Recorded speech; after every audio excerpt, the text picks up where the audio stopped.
Selling Online Today, featuring Gavin from CutiesandPals.co.uk. Research things thoroughly and be confident that when you put your money where your mouth is, it's going to give you some money back. Making a great living by selling online is possible if you know who to turn to for help. Welcome to Selling Online Today, the show that features the winners of the online sales world sharing their stories of domination of eBay, Amazon, or their own sites. Here's your host, Patrick Conlin.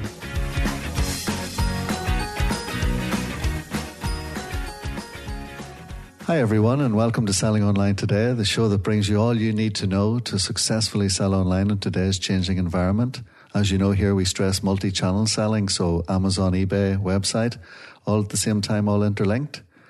Firstly, let's chat to someone who is on that journey. Gavin from CutiesandPals.co.uk. Hello, Gavin. Hello, Patrick. Gavin runs this business with his wife, Suzanne. They've been doing it for over 6 years. It is absolutely fascinating. I'm looking across at a very colourful, friendly website. But I'm just going to hand it right over to Gavin to tell us a little bit more about what this is all about and how you got into it, Gavin. Well, we started, my wife and I, looking for a business we could do together. We had an apartment in Spain, which we flied quite regularly with hand luggage. And we found that hand luggage was really boring, and we came up with an idea of making luggage more colourful and pretty designs, but also doing the research, we found there was very little in the children market for luggage. So that's where the idea started. And from there, we built the brand, the CutiesandPals. So that's how the journey started. And we've obviously developed different styles of bags and luggage for children based on our animal designs. I see on here that there's actually quite an extensive range. I suppose you started off small and then developed that, or had you a whole product range beforehand? Yeah, we started with 5 animal designs. Obviously, that was along with our adult products. And when we first started our first trade show, we were invited on Dragon's Den. And once we got on there, we had obviously a very good reception from the Dragons. But they advised us that the adult luggage was very easy to be copied, but we should concentrate on the kids brand. And we took their advice, and that's what we did, and developed different styles, different designs, different products. And it's really grown from a small sort of acorn into a much flourishing tree now. Yeah, because funny, I was just about to ask you, because my memory kept referring back to seeing this on the Dragon's Den some years ago, and I was thinking, was it you or was it someone else? No, it was definitely us. I remember that show, and I remember thinking, wow, there must just be so much involved in quality control and making sure that, because I did notice that you've one on your website, like a London bus, so kids sitting on them. I'm quite sure there's all sorts of headaches that come along with that. Yeah, we're lucky. We have a very good manufacturer in the Far East and an agent that handles the factory to ensure that, quality control is very strong there. And it's all the certificates you need for the passing of different production lines. So everything is held by our agent there, make sure the factories keep up to the right standards. You were saying there that you actually, from the moment that you first conceived this idea to the moment where you actually held one of these little beauties in your hand, how long did that process take?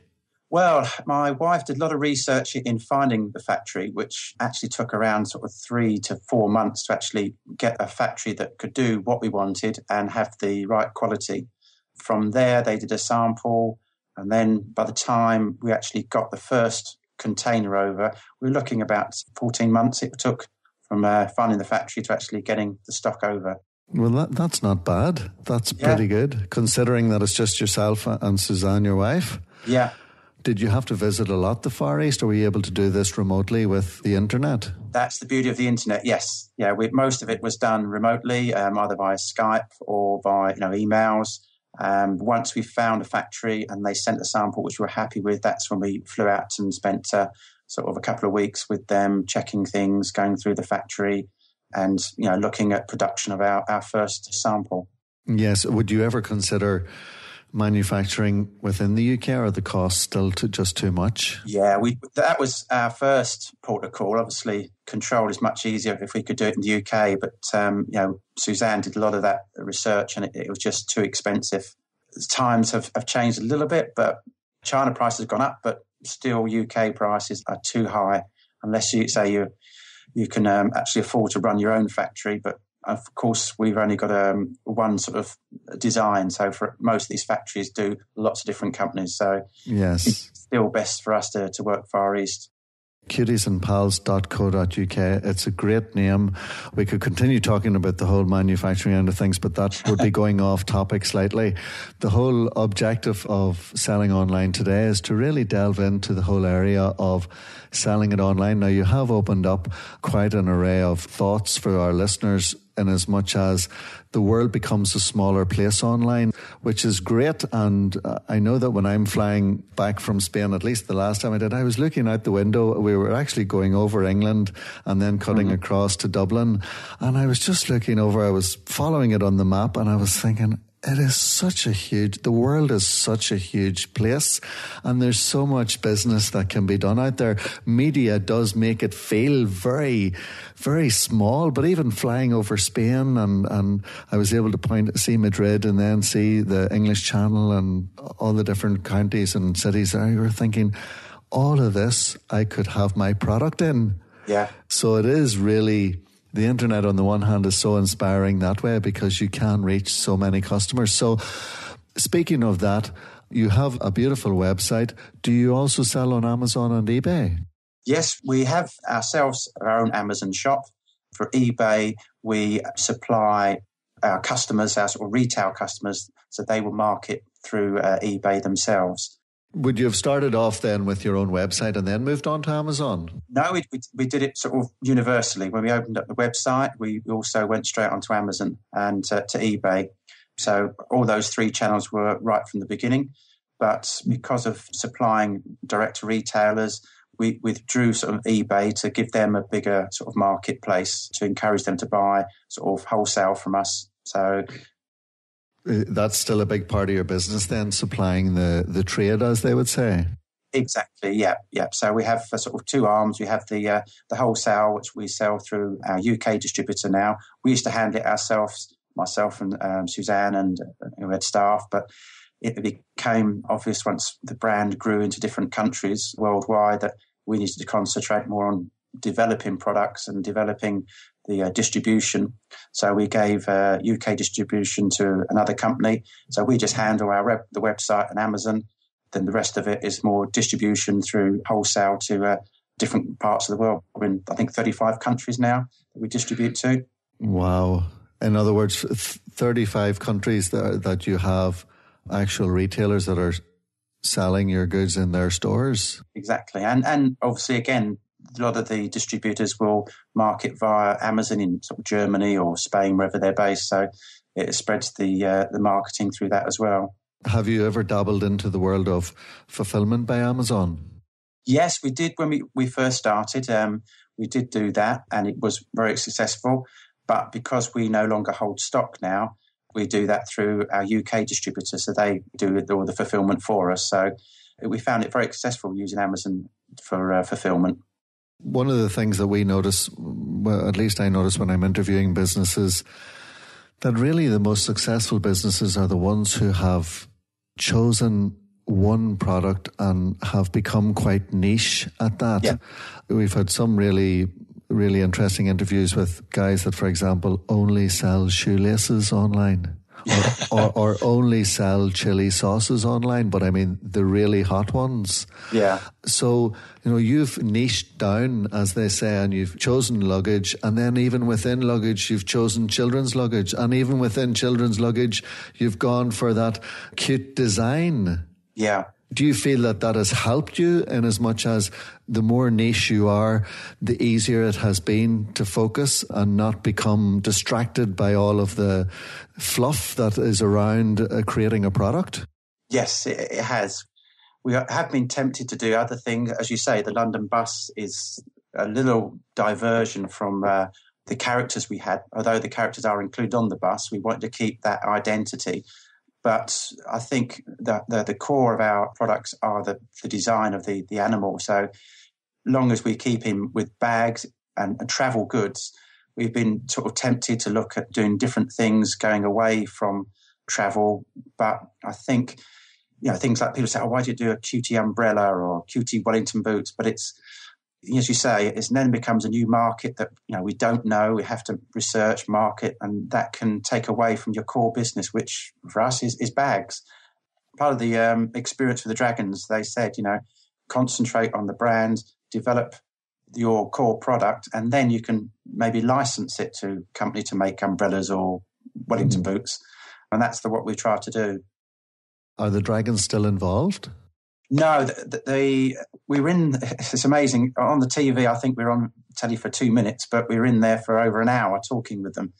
You only see a fraction, which will make good telly, but they were actually very supportive and very helpful. But they said because we had the adult luggage, they wouldn't invest, but they actually invited us to come back once we've developed the Cutie brand, but we never did. We were happy controlling it ourselves, to be honest. And did the exposure, that 2 minutes, did it really help? Yes, of course, yeah. I mean, that was, the main reason we went on there. Yes, if we'd got a Dragon, that'd been brilliant, but we weren't going to give away a large chunk of the business to do that. But we knew it would give a big exposure to the brand. So we'd only been trading for 6 months. So it helped us get into places like, John Lewis and Fenwick and House of Fraser because of that exposure. Wow. It is definitely a real success story when you're talking about names like that. And I often wonder about the businesses that either don't take the investment from the Dragons or don't get it for one reason or another, and just wonder, number one, do other investors then call up and say, hey, listen, I liked your idea, I'll work with you? Or, has it just been that exposure in itself is enough for you to give you the impetus to keep on going? Funny you should say that. We did get a call from another investor who expressed interest. But as I say, I think for Suzanne and I, that wasn't the main reason to go on Dragon's Den. It was more for the exposure. If we'd got a high-profile Dragon on for the right price, we would have done it. But we weren't going to just sell out for any reason. We knew that we had the confidence in the brand and the product that it would be successful. So we just carried on as we did. And to be fair, I think we both enjoyed the journey to where we've got, and we've got a nice lifestyle. We can work from Spain or China, wherever we are. It's definitely, you're in control of your own destiny, but much better way to run your company. Absolutely. And ultimately it is all about working to live and to have the lifestyle that you want, and ultimately to make money too. Were you always involved in the area of luggage? What did you do before this came along? I was completely different. I was in property. I had my own estate agency business and property development company. But this is part of the reason why we ventured in something different, because the property crash in 2006-07 made me actually sell my business and get out of that. And I had a portfolio of properties which I managed myself. So I had an income from property. But say Suzanne wanted to do something together. She wasn't happy in her job. Hence, we started on this journey. Jeez, well, that is, I take my hat off to you here in the studio and think that takes a lot of heart and a lot of bravery to do that, especially at the beginning of that big recession that we all got caught with to a bigger or lesser extent. So it really is inspiring for all of us who are out there, and especially for people who are thinking of taking that leap into the world of online business, coming up with a product. They should really just go for it, investigate it properly, research it properly, and then take tentative steps and launch it. Would you agree? I think the key, what you said there, is do proper, thorough investigation. Make sure that the product you've got is going to be saleable at the right price.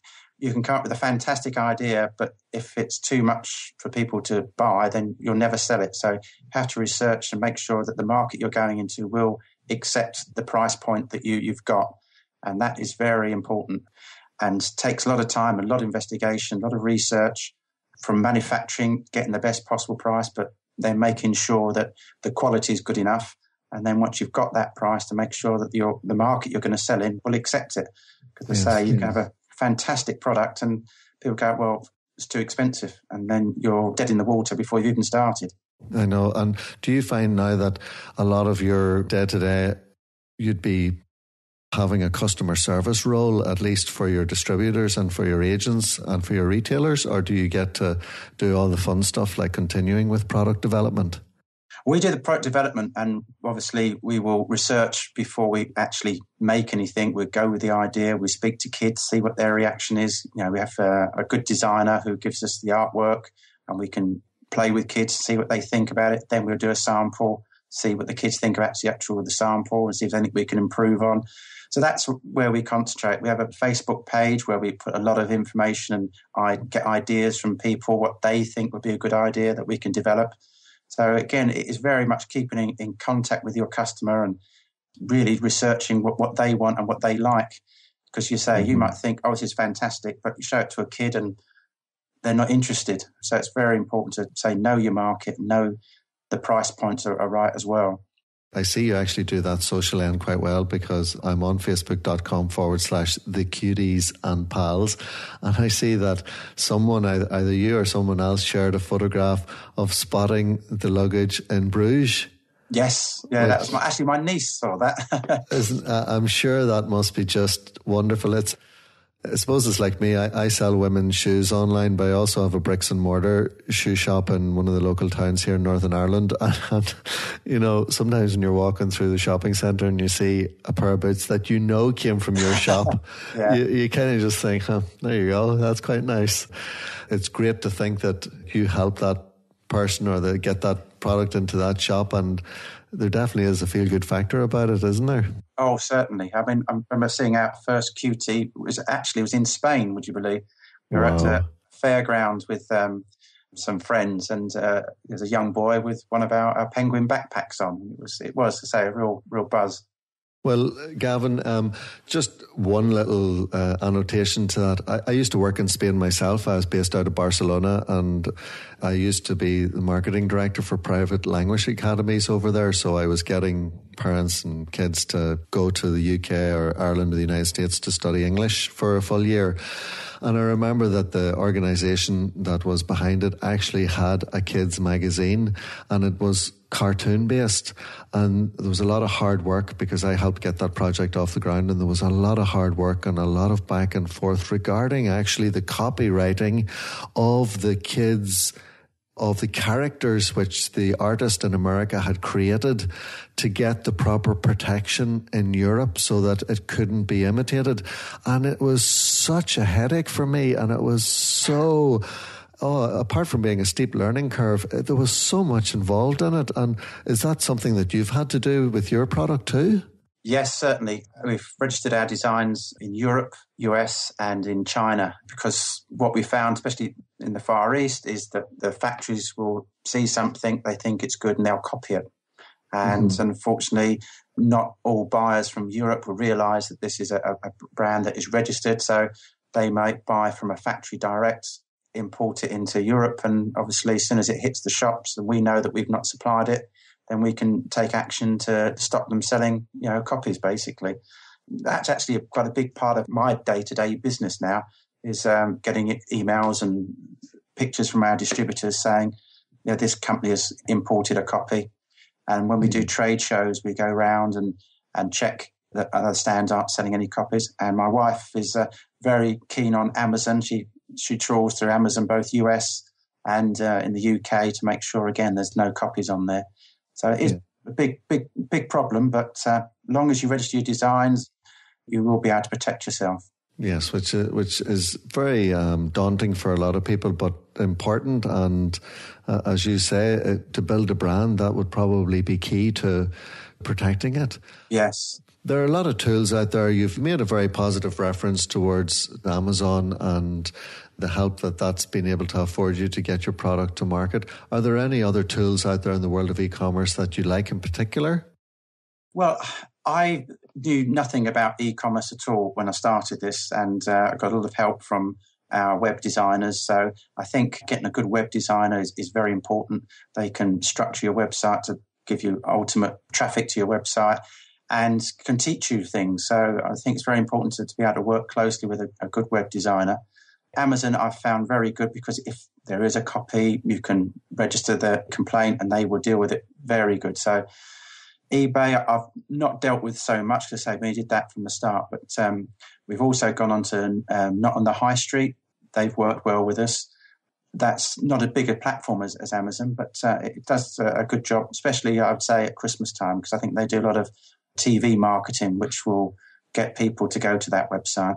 They do. And making reference back to Amazon, I had a client once who was selling something on Amazon that they were bringing in from China, and the way the catalogue within Amazon worked, they had listed it and it merged with their product, and this person had actually brought in, I guess, the same product from China but had branded it with their own brand. Yeah. So they were able then to tell Amazon, well, listen, this is our own brand, strictly speaking, so this other listing shouldn't be in the same catalogue. And they were very fast to take it off and tell the company, well, listen, yeah, you're infringing on his brand, so you've either got to get a different barcode and go through that whole process properly, or look elsewhere. So in that sense, they were pretty punctual in helping the business who had a brand, in this case, had gone to the bother of creating a brand and getting the product in,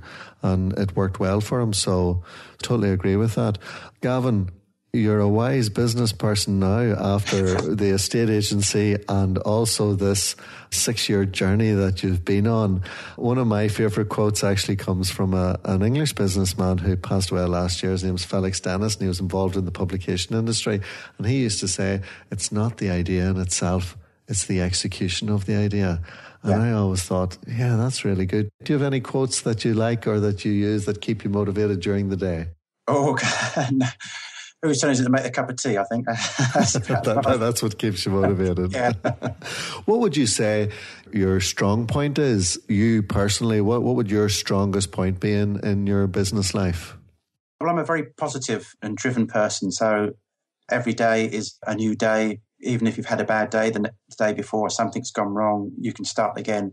But I think the benefit I've got is my wife is almost the opposite. She's very pessimistic, and I'll be gung-ho, yes, we're going to do this, we'll do that. And she will always look at the opposite side and say to me, well, what if this happens or what if that happens? So we work together, we feed off each other, we can get a balanced view on things rather than just be going in one direction. She can sort of make me think about things. So I think we work very well as a partnership. That sounds like the partnership has reached a good middle of the road for things like that. What would you say your biggest weakness would be? Would it be that gung-ho-ness, or is there anything else? Yeah, I tend to, once I get an idea, is to be maybe a little bit blinkered and say, right, this is the way forward. And that's where Suzanne will say, well, no, have a look at this and think about this. So, I think that can be, say, sometimes a weakness, and that's why it's good that I've got her. What's the best advice you've ever received personally? It was the Dragons, was to make sure that you've got the right product, the right price, and research. And that was really what, we changed a lot of things that we had set up in the company from that. It's all about research, know your market, and be sure that what you're doing is the right thing. Because a lot of the time you can think of great ideas and people keep saying to us, I want you to put this on a case, I want you to put that on a case. And you look at it and it sounds great, but when you research it, it's not going to work. So you have to really research things thoroughly and be confident that when you put your money where your mouth is, it's going to give you some money back. Yes, well, these are pure value bombs that you're giving to our listeners, and we really appreciate it. There's so much sage wisdom in that, and just to be able to hear from someone who's so successful is just great. And you're also coming across as a very down-to-earth person. A lot of people, perhaps before hearing you on the show today, would probably think, oh, what, Gavin Nesmith, the guy that created CutiesandPals on, never get to chat to him, and you're chatting to our listeners now, and I know that they'll be absolutely thrilled with it. Are you a reader? Do you have any books that you would recommend to our listeners? No, I used to read a lot of, when I was setting my estate agency business, I used to read a lot of self-help books to, get yourself in the right frame of mind, motivated and things like that, think positive. And I think that's where I've got a lot of my drive from, is those books. Some of them, some of the American ones are a bit cheesy. I went to a few of these shows where they stand up and make you do stupid things. I can't remember the name of the guy who I went to see, but sometimes you just take one little thing from one book or one conference or whatever, and that can make a difference. So you have to read a lot of stuff, but I haven't got time now to read. I have to develop things. And I think through experience now, I'm 50, I've done a lot of life experience, a lot of different situations. And I think that has helped me from the beginning reading those books. But I think now it's just about, I've got the experience and I've got the trust in my own ability and belief. So I think that's enough now. Yes, and funny you say that you don't have the time you would like to be able to read. And that's why there has been a renaissance of podcasting in the world where people can download the episode directly from iTunes on their iPhone and can listen to them as they're driving along or at the gym or out walking the dog. And for people who are considering selling online or who have just started that journey, that's what this show's all about. It's about interviewing successful business owners in the world of e-commerce and really just being able to feel that you're not alone and that there are others who have gone before you and have done it and are working on their business every day and are able to enjoy the fruits of their labour, whether it be working from a lovely part of Spain or whether it be off in Bulgaria. Just recently I was with another guy who was running his business from there, a UK-based business, and it's really good for people to see the whole trajectory from start to finish of someone who has been there and done that and continues to work on their business every day. So thank you for that.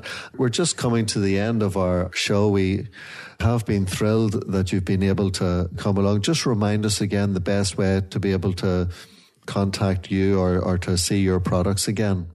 Well, we've got a website, which is CutiesandPals.co.uk, but directly you can be contacted through the holding company's name, which is info@picturecase.co.uk, or via our Facebook page. I say anyone can post anything on there, leave a message, and either myself or one of my other colleagues will get back to them with any information they need. Yes, well, we appreciate that. And we'll be putting all these links up on our website and on our show notes page for people to be able to click on. So it'll be fairly easy for them to follow up on it. And Gavin, what can I say? It's been an absolute pleasure to be able to chat with you. I'd love to do more, but I know you're a busy man. So hopefully down the line we'll be able to touch base again. But thank you very much for taking the time out of your busy schedule to talk to us here at Selling Online Today. Oh, you're welcome, Patrick. It's been a pleasure talking to you. Thank you. Bye-bye. Thanks.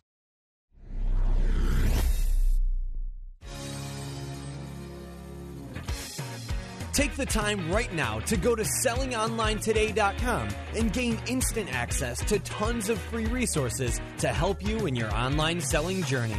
We'll see you next time on Selling Online Today.